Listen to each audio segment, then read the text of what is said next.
Aujourd'hui dans l'histoire se tient un concile qui va mettre en mouvement l'Occident catholique tout entier.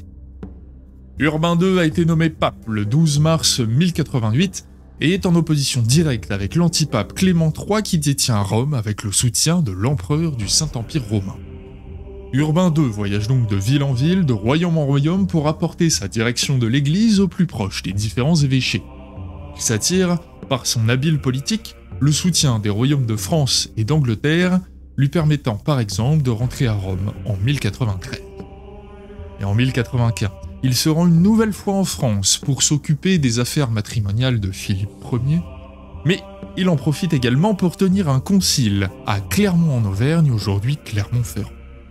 Le concile s'ouvre le 18 novembre 1095 et seules quelques décisions nous sont parvenues, notamment au sujet du pèlerinage de Jérusalem. Mais le plus important arrive à la fin du concile. Pour clore ce dernier, Urbain II prononce un discours devant une foule rassemblée à l'extérieur de la ville. Après avoir évoqué la souffrance et les malheurs des chrétiens d'Orient, il exhorte les chrétiens d'Occident à cesser leur guerre fratricide et à s'unir pour combattre les païens et délivrer la Terre Sainte. Les chrétiens pourront également expier leurs péchés une fois arrivés à Jérusalem. C'est cet appel qui est considéré aujourd'hui comme le point de départ de la première croisade. À demain pour un autre événement historique. La Sainte Bible prêche la paix, mais quand la chrétienté elle-même est menacée, chacun de ses membres se doit de défendre ce qui est saint.